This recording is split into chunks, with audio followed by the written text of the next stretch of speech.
Hello students, this is Jyoti and welcome to Janvani classes. आज की class में हम कवर करेंगे बीएससी फिफ्थ सेमेस्टर की मैथ्स की बुक जो कि है लीनियर अलजेब्रा, जो कि आपके फर्स्ट पेपर का सेकंड पार्ट है। आपको पता है इस बार बीएससी फिफ्थ सेमेस्टर में आपके पर सब्जेक्ट के 2 पेपर्स होंगे। तो मैथ्स में अगर बात करें तो 2 पेपर होंगे आपकी। तो फर्स्ट पेपर में 2 बुक्स हैं। फर्स्ट है group theory and ring theory और सेकेंड है लीनियर अलजेब्रा। तो लीनियर अलजेब्रा हम कवर कर रहे हैं जिसमें कि आपका चैप्टर है वेक्टर स्पेसेस, वो हमारा चल रहा है, जिसके प्रीवियस 2 लेक्चर्स मैं आपको करा चुकी हूँ, सॉरी 1 लेक्चर मैं आपको करा चुकी हूँ, जिसमें मैंने आपको डिटेल में बता दी कौन कौन से फॉर्मूले यूज होंगे, क्या क्या यूज होंगे। आज के इस लेक्चर में हम एक्सरसाइज फर्स्ट के क्वेश्चंस करेंगे और इसमें एक बात का ध्यान रखिए कि जो आपको लेक्चर में कराया जा रहा है उसको आपको ध्यान से करना है। फिर 4 फॉर्मूलेज हैं जो मैंने आपके सामने लिख दिए हैं और चारों के चारों फॉर्मूले ये वाले और इनसे अलग जो प्रॉपर्टीज हैं वो, अगर इनमें से कोई से भी एक प्रॉपर्टी सेटिस्फाई नहीं करती है तो उस केस में हम कह सकते हैं कि जो हमारा V है वो वेक्टर स्पेस नहीं है, जो कि हमें क्वेश्चन में शो करके दिखाना होता है कि वो है या नहीं। अगर सभी प्रॉपर्टी सेटिस्फाई करें तो इट मींस वो वेक्टर स्पेस है, और अगर कोई भी एक प्रॉपर्टी सेटिस्फाई नहीं कर रही है इसका मतलब V वेक्टर स्पेस नहीं है। तो सबसे पहले फर्स्ट क्वेश्चन आपके सामने लिखा हुआ है, इसके कई सारे पार्ट्स हैं। तो फर्स्ट पार्ट जो है उसको डिफाइन किया हुआ है इस फॉर्म में। जितने भी इसके पार्ट्स हैं उन सभी में फर्स्ट जो फंक्शन है उसको तो सेम ऐसे ही डिफाइन किया हुआ है, सेकेंड वाले में चेंजेस किए हुए हैं। ठीक है, तो सबसे पहले इस पार्ट को देखिएगा, हमें क्या दिखाई दे रहा है, सी ऑफ एक्स वाई किस फॉर्म में डिफाइन किया गया है, 0 सी वाई की फॉर्म में डिफाइन किया गया है। तो यहाँ से आपको देखना है कि ऐसी कौन सी प्रॉपर्टी हो सकती है इनमें से जो सेटिस्फाई ना करे। अगर आपको अपना टाइम बचाना है, यदि आपके पास में टाइम है तो आप सभी प्रॉपर्टी सोल्व करके देख लीजिए कि कौन सी सेटिस्फाई कर रही है, कौन सी सेटिस्फाई नहीं कर रही है। ठीक है, अदरवाइज मोस्टली स्टूडेंट्स के इस बार ऑब्जेक्टिव पेपर होंगे तो मैं आपको डायरेक्ट मेथड बताऊंगी ज्यादातर क्वेश्चंस के। ठीक है, कि जिससे आप अपना टाइम बचा सकें, क्योंकि क्वेश्चंस होते हैं बहुत ज्यादा। तो देखो, जब भी आपको इस कंडीशन में आपको क्या दिखाई दे, यहाँ पे 0 दिखाई दे तो इसमें आपको आइडेंटिटी वाली कंडीशन शो करनी है, यानी कि जो इनमें से फोर्थ वाली टर्म है 1 into alpha is equals to alpha, ये वाली कंडीशन सोल्व करके दिखाइए। अगर ये सेटिस्फाई कर गई तो मोस्टली पॉसिबिलिटी ये है कि आपकी सभी कंडीशन सेटिस्फाई करेंगी, और अगर ये सेटिस्फाई नहीं करी तो सीधी सी बात है, अगर एक ही नहीं करी तो हमें तो सिर्फ एक प्रॉपर्टी ऐसी चाहिए जो कि सेटिस्फाई ना करे। उसी के बेस पे हम क्या कह सकते हैं कि V वेक्टर स्पेस नहीं है। ठीक है, तो सबसे पहले हम क्या लिखेंगे, we know that if 1 alpha is equals to alpha does not exist, then V is not a vector space, यानी कि अगर ये एग्जिस्ट नहीं करेगा तो V वेक्टर स्पेस नहीं होगा। सो लेट, हमने मान लिया क्या, कोई भी 2 एलिमेंट मान लीजिए किसके फील्ड के, और एक एलिमेंट आप मान लीजिए किसका, वेक्टर का। तो सपोज दैट हमने मान लिया भाई फील्ड के लिए तो 1 लिखा हुआ है, यानी कि रियल नंबर्स में 1 एग्जिस्ट करेगा। हमने मान लिया एक सेट एक्स वाई का जो कि किसको बिलोंग करेगा, V को बिलोंग करेगा, वेक्टर स्पेस को बिलोंग करेगा। सो देन ये वाली कंडीशन आप अगर अप्लाई करते हो, यानी कि 1 into अल्फा, तो ये किसके इक्वल आनी चाहिए, अल्फा के। तो इसके अकॉर्डिंग देखो 1 into अल्फा क्या है, अल्फा किसको बिलोंग कर रहा है, यहाँ पे V को बिलोंग कर रहा है। और हम क्या लेके चले, हमने माना कि V को क्या बिलोंग कर रहा है, x, y बिलोंग कर रहा है। तो इसके अकॉर्डिंग आप देखिएगा इस फॉर्म में इसको डिफाइन कीजिए। जब हमने इन दोनों की मल्टीप्लाई की तो कितना आया, 0 आया, और इसकी इसमें की तो c into y आया। सेम यहाँ से आप करोगे तो कितना आएगा, x आएगा, सॉरी 1 की इसमें करोगे तो कितना आएगा, 0 आएगा, और इसकी इसमें करोगे तो कितना आएगा, y आएगा, यानी कि 0, y। जबकि सेकंड केस क्या है, यानी कि अल्फा, और हमारे पास में टर्म क्या आती है कि 1 की अल्फा में मल्टीप्लाई करके क्या आना चाहिए, अल्फा आना चाहिए। यानी कि अगर हम 1 की x, y में मल्टीप्लाई कर रहे हैं तो हमारे पास में x, y आना चाहिए, बट आ क्या रहा है, हमारे पास में 0, y आ रहा है। समझे नहीं समझे इस बात को, दोबारा मैं आपको एक बार एक्सप्लेन कर रही हूँ। हमने माना कि अगर ये कंडीशन एग्जिस्ट नहीं करेगी तो उस कंडीशन में V वेक्टर स्पेस नहीं होगा। क्लियर, अब यहाँ पे जो 1 है वो तो क्या है, यूनिटी एलिमेंट है किसका, फील्ड के रियल नंबर्स का, और अल्फा किसको बिलोंग करता है, यहाँ पर V को बिलोंग करता है। तो हमने मान लिया कि V का कोई भी एक फंक्शन ले लिया हमने, पेयर किस फॉर्म में है, x y की फॉर्म में है। तो यहाँ से आप देखोगे हमने 1 into अल्फा, अल्फा के प्लेस पे वैल्यू पुट कर दी, जो हमने इसका पेयर लिया है एक्स वाई। तो इनके बीच में जो ऑपरेशन अप्लाई होगा वो आपको यहाँ से नहीं देखना। ऑपरेशन हम किसके थ्रू लगाएंगे, जो भी क्वेश्चंस में ऑपरेशन डिफाइन किए हुए हैं।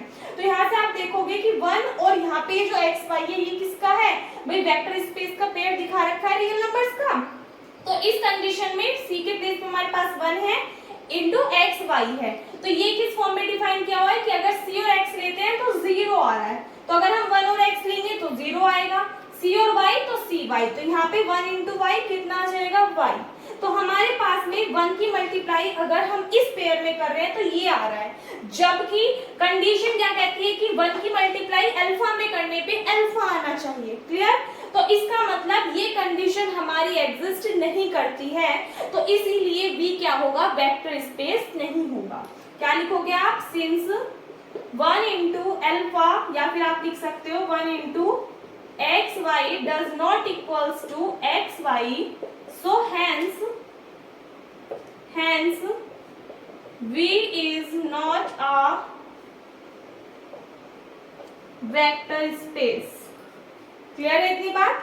तो इसी के साथ में ये वाला पार्ट आपका कंप्लीट होता है, और पार्ट करेंगे तो आपको क्लियर हो जाएगा, नोट करके। इसके बाद में इसका नेक्स्ट पार्ट देखिएगा। नेक्स्ट पार्ट में टर्म आपको सिर्फ ये चेंज की हुई है, बाकी क्वेश्चन सेम ही है। तो क्या करोगे आप इसको सॉल्व करने के लिए, अगर आप यहाँ पे देखो तो इसमें तो 0 वाली कंडीशन नहीं बन रही, इसको हम कैसे सॉल्व कर सकते हैं। तो इनमें से कोई सी भी एक टर्म आप उठा लीजिए, तो मोस्टली जो क्वेश्चन सॉल्व होंगे वो होंगे आपके इन दोनों वालियों से। ठीक है, जो कल हमने किया था वो मैंने आपको एक क्वेश्चन इस पे बेस्ड करा दिया, एक क्वेश्चन इस पे बेस्ड करा दिया, आप सेकंड वाली पे देखिएगा।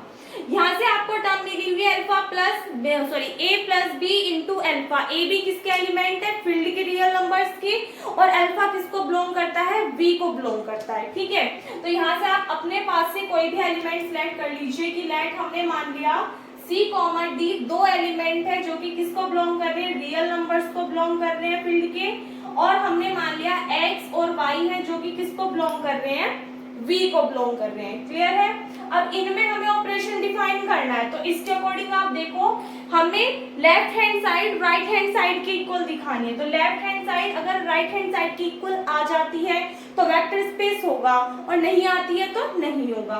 तो पहले देखिएगा, सबसे पहले क्या है, a प्लस बी, यानी कि किसके एलिमेंट्स थे, फील्ड के, और हमने क्या माना इनकी जगह c और d।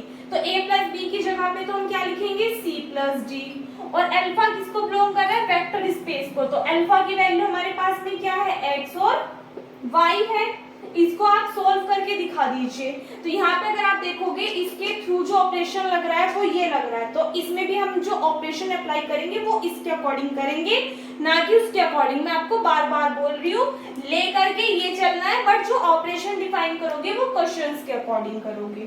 तो यहाँ पे देखो सी एक्स था तो सी स्क्वायर और एक्स आया, यहाँ पे सी के प्लेस पे क्या है, सी प्लस डी, तो सी स्क्वायर था तो यहाँ पे क्या हो जाएगा, सी प्लस डी का स्क्वायर, इनटू में क्या आ जाएगा, x आ जाएगा, फिर कॉमा नेक्स्ट टर्म है c का स्क्वायर, तो यहाँ पे हमारे पास में क्या आ जाएगा, c प्लस डी का स्क्वायर, और नेक्स्ट टर्म क्या आ जाएगी हमारे पास में y आ जाएगी। क्लियर है, ये आ गई इक्वेशन नंबर फर्स्ट। ठीक है, अब सेकंड देखो, इसकी जो राइट हैंड साइड है वो क्या है, a alpha plus b alpha. तो a की वैल्यू हमारे पास में क्या है, यहाँ पे देखो a हमारे पास में c है और b हमारे पास में d है, तो a के प्लेस पे तो कितना आ जाएगा, c, और अल्फा की हमने वैल्यू कितनी मानी है, x, y, फिर प्लस b की वैल्यू हमारे पास में कितनी है, d, और अल्फा की वैल्यू हमने क्या मानी है, x, y लेट की है।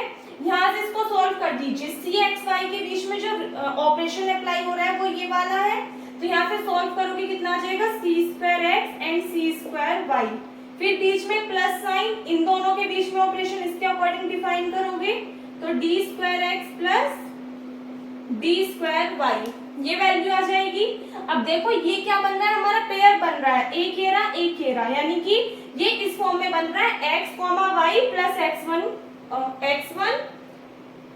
एक सेकेंड, सॉरी यहाँ पे देखो ये कॉमा आ रहा है डी स्क्वायर एक्स के बाद में। ठीक है, घेरा C square X comma C square Y, same यहाँ से आएगा D square X comma D square Y.